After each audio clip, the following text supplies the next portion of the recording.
So what we're saying in this Matriarch circle is that we are strong, we're caring, and the violence won't continue. A newly formed Matriarch Circle is set up to help guide the Manitoba government as it creates policy and law when it comes to Indigenous women, girls, and Two-Spirit people.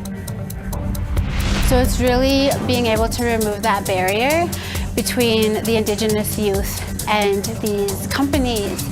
And helping guide Indigenous youth on their future career path.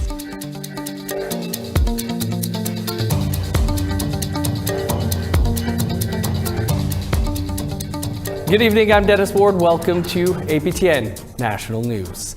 The federal government is giving $15 million to Indigenous governments and organizations in the Northwest Territories in order to help with the effects of the 2023 wildfire season. The money will be used to reimburse governments and organizations for expenses incurred while supporting their members.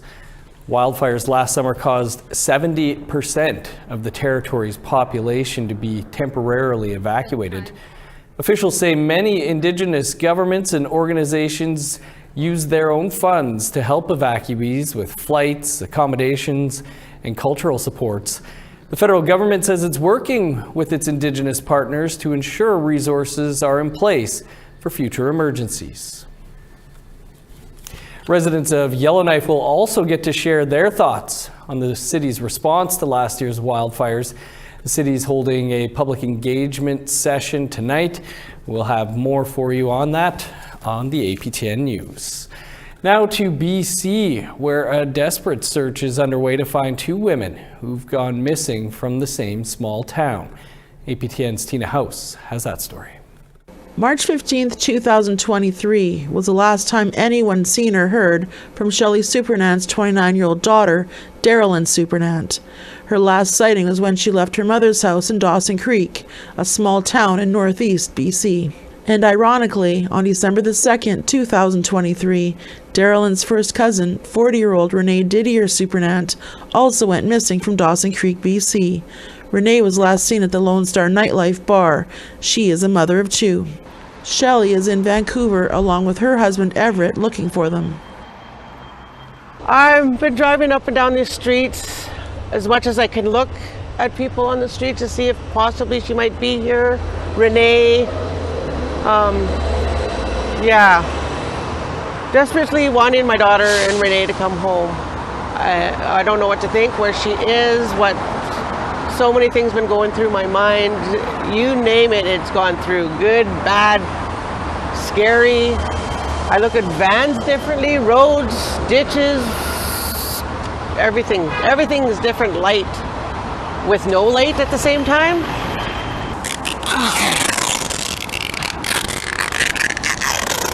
And so the same routine for many family members of missing people begins, putting up posters and asking anyone if they have seen their family members. How are you? Have you seen my daughter or my niece? My daughter Darylyn's been missing over a year now. Oh, sorry. Yeah. And my niece has been missing.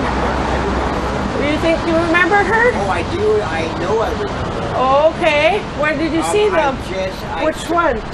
This one, that picture right there. This one here? Yeah. And for Shelley, any tip she gets, she shares with RCMP. Today, they are joined by members of the Butterflies and Spirit Dance Group, who devote their time in helping families like Shelley's. Lorelei Williams has some advice on how police can do an even better job. They do need a separate team just to be searching with the families every day.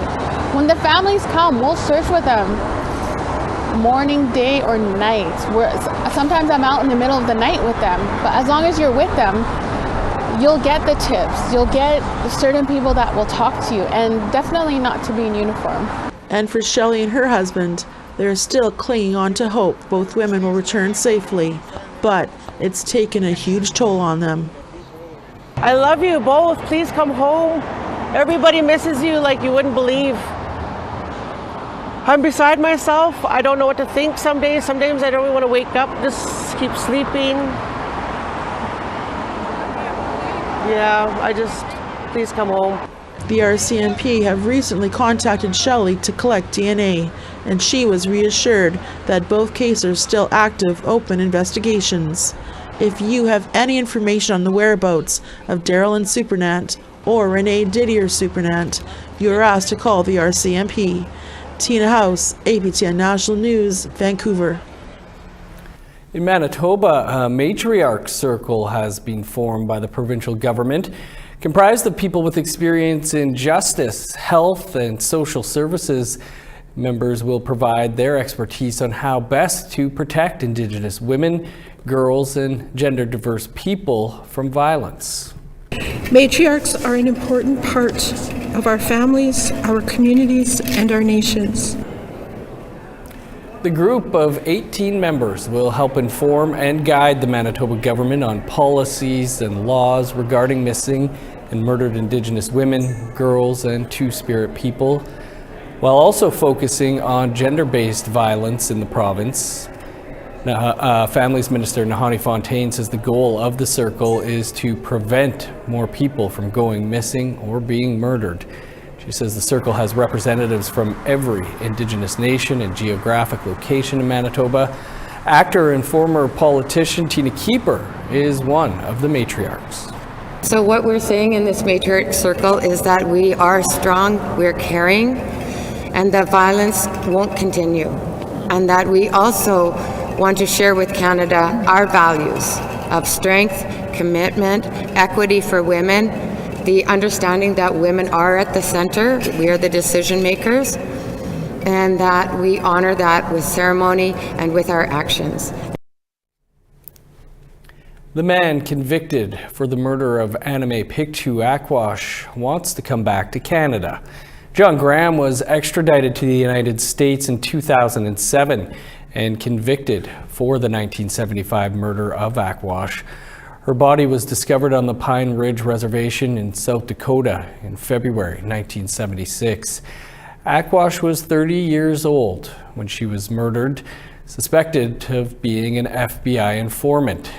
Graham is serving a life sentence in a prison in South Dakota, but is currently seeking a transfer back to Canada where he can serve the rest of his life sentence.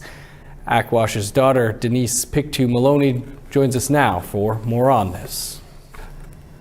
Denise, thanks so much for taking some time today. I know a special day for you. What is your reaction to John Graham seeking a treaty transfer to return to Canada, and what do you think the consequences might be? Well, you know, it's interesting, you know, this continuous cycle of re-traumatization that our family has had to experience over the last 20 plus years. You know, for someone that is so incensed on coming home, there's important facts and information that's left out of the story. You know, our family was served with 2 injunctions when we tried to bring my mother home by John Graham's defense committee. Once when we repatriated her, and again when we tried to reintern her a couple months later. So, you know, the significance of him asking to come home, you know, it hits really hard for us because we never got the opportunity. It would have been nice for us to bring her home and to have that, you know, that opportunity to lay her to rest without that interruption or without that trauma. Do you feel that there has been any justice for the murder of your mother? You know, initially in the first days when we had sentences handed down and you know, we went through the trials and they were pretty fresh because it wasn't just his trial. There were four trials that we went through with 23 eyewitness accounts of his actions every step of the way, from her kidnapping to him tying her hands and then putting her in the back of his car and driving her to Rapid City from Colorado, from Denver, Colorado. I would say no, not when your family is constantly having to revisit this cycle of opportunities that he has had in exhausting every process to defend his accountability. You know, he has used American and Canadian justice systems to find technicality and to free himself. And he had 20 years to speak his truth. You know, his claims about a court shift in that article, you know, information that's left out of that story is that he disenfranchised himself. He denounced himself as an Indigenous man, so he didn't have to go through federal court. And then he was charged with state court as a non-Indigenous man. And that is the time that he's serving for felony murder. You know, he's 25 years to live his life, to grow his family, to live free, while, you know, the lies that he and his counterparts participated in hiding the actual facts that it was American Indian Movement members that murdered my mother. You know, it really hits hard for us. It's just reopening wounds again. It's a reminder of how families of MMIWG and 2S individuals in this country are not centered and valued.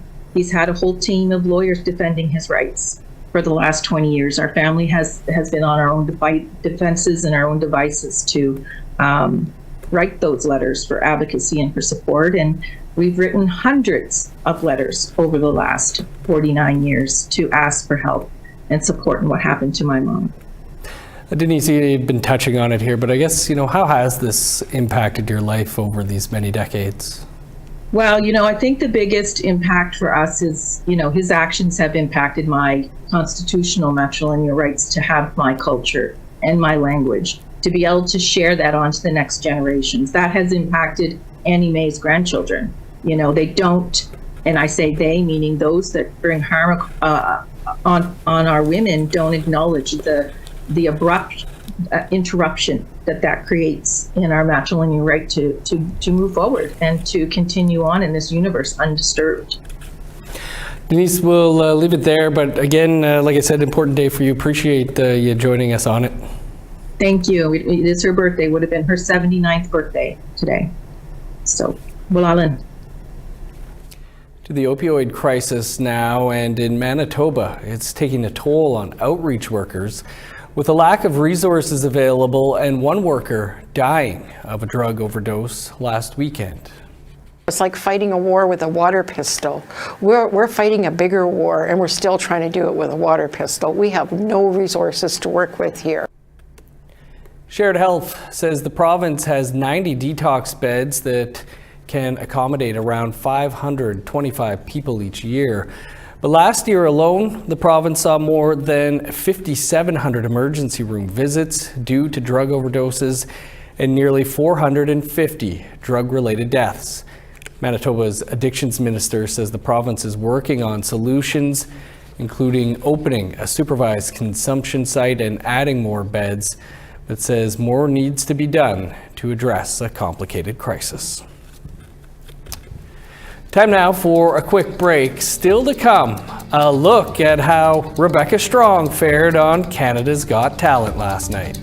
I feel like Indigenous people come together so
Welcome back. Last night, a young Indigenous woman from Prince Albert, Saskatchewan, brought her voice to the Canada's Got Talent show.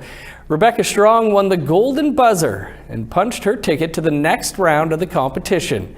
Our reporter Rachel May spoke with Rebecca about her big win.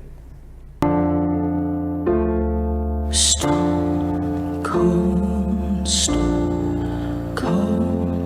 you see me standing, but I'm dying on the floor. Rebecca Strong has been singing since she was 5. Last night, her determination paid off. Since winning the Golden Buzzer last night, she's been swarmed with positive messages. I feel like Indigenous people come together so beautifully. Strong has been following the auditions for Canada's Got Talent, and she's excited to see all of the competitors. If I'm being really honest, I don't see this as a competition. I see it as a bunch of people showcasing their talent. And if a person wins, then that's amazing on them. Not only did she guarantee a spot in the next stage of the show, she won $25,000. But Strong says she's not going out of her way to spend it.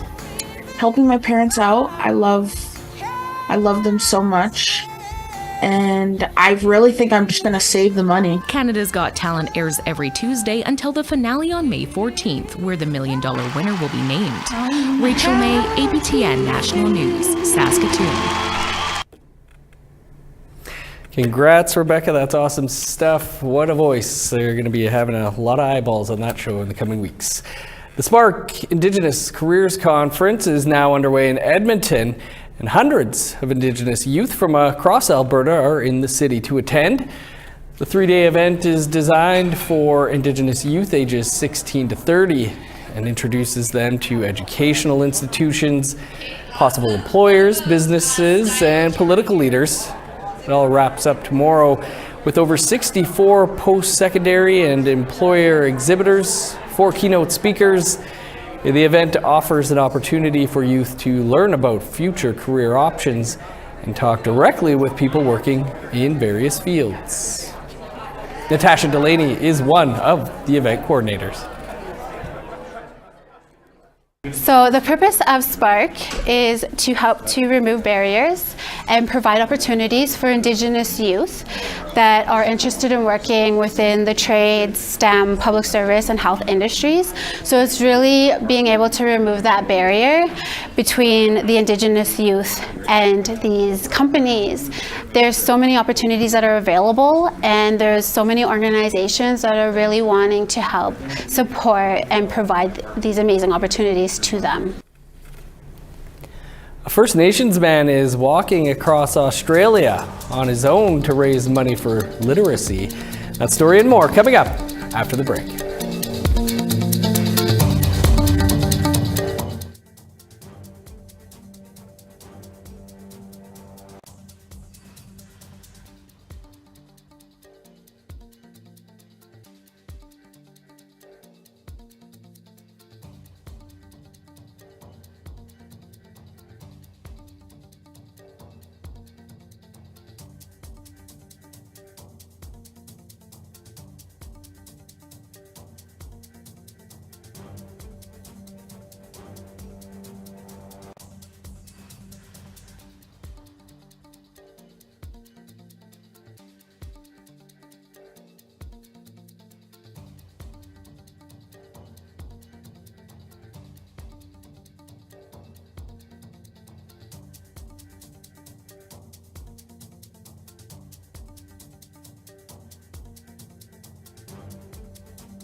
Welcome back. Time now for our photo of the day.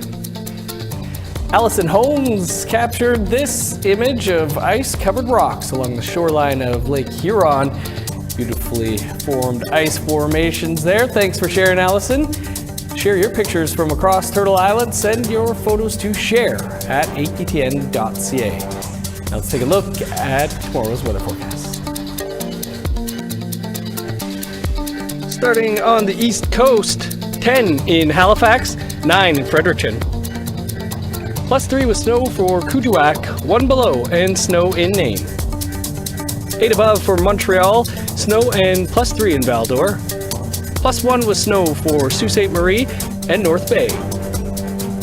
-3 and more snow in Thunder Bay, 5 below with flurries in Sioux Lookout.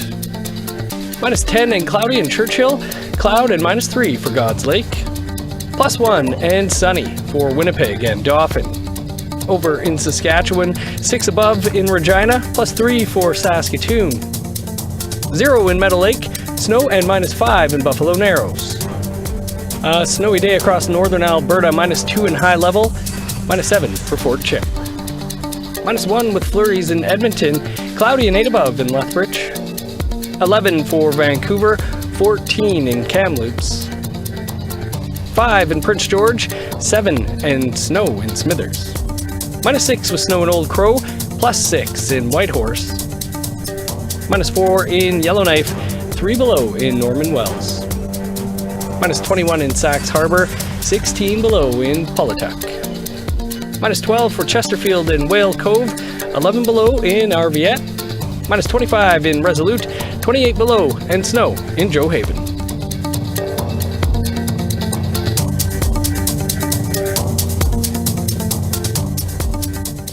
Imagine walking across Australia on your own with everything you need to survive in a handcart. That's what a 22-year-old First Nations man is doing to raise money for the Indigenous Literacy Foundation. Kieran Cox caught up with him as he took his first steps on an epic transcontinental journey. Proud Warramai man Bailey Myers is embarking on the journey of a lifetime, walking from the west coast to the east coast. I'll be walking from Perth to Newcastle over the next 5 to 7 months. Starting from today, I'll be touching the water along the coast here at North Mooloolah Beach in Perth, and then I'll be making my way back. It will be approximately over 5,000 kilometres, and I'll be doing it walking alone with my trusty cart here.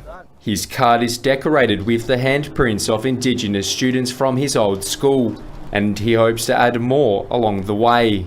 It has taken months of work to build the cart, which is fitted with everything to survive on the road. Starting his journey in Perth, he'll be trekking his way to Kalgoorlie, across the Nullarbor Plain into South Australia and up into Queensland, where he will conclude the trip in his hometown of Newcastle in New South Wales. His aim to fundraise $20,000 for the Indigenous Literacy Foundation. The Indigenous Literacy Foundation just does incredible work through elevating our Indigenous youth, through education, through connection to culture, and every single dollar just does such important, essential work within those local Indigenous communities. And so I would really implore everyone to donate where they can. $5 can mean so much. Supporting Indigenous literacy one step at a time. Karen Cox, NITV News. Quite the trek. I'd take a walk across Australia next winter. Getting science out of the lab and onto the streets is the focus of a vibrant festival in Meanjin, Brisbane. It brings together science and the arts with First Nations innovators sharing their journey. The World Science Festival is a chance to share knowledge and encourage the next generation, and our mob are front and centre. There's becoming more of an awakening of realisation about how important we are as First Nations people to lead in this global change. From the striking Ghost Nest installation, from the world-renowned Pomperau Art and Culture Centre to educational talks and exhibits. Mob sharing their knowledge and love of country. Because we were also the first horticulturalists of this continent. So we understood the plant species, we understood how to work with vegetation communities. We actually dictated our occupation and our cultural materials or uses were determined by vegetation. The turtle exhibit, proving to be a popular stop on the festival, as visitors can experience baby turtles hatching from eggs and learn about their unique lives. Some of these turtles in Moreton Bay, some of the loggerheads will crawl up on Moreton Island to nest, while others will travel 1,000 kilometres from their feeding grounds to their nesting beach. It's quite extraordinary. These animals are really quite remarkable. These loggerhead turtle hatchlings to be released into their natural habitat next week. We'll be taking the rest up on Monday morning, and on Tuesday morning we'll go out to sea and we'll place the hatchlings directly into the Eastern Australian Current, which is where young loggerheads disperse from. The festival, now in its 9th year in Brisbane, runs through to Sunday. Dan Rennie, NITV News. Tough to beat viz of baby turtles. That's all the time we have for your APTN National News for this Wednesday. For news anytime, you can visit our website, aptnnews.ca, or head on over to our APTN News YouTube page. I'm Dennis Ward. Marcy McGuitch, thanks for being with us. We'll see you back here tomorrow for your Friday Junior Newscast.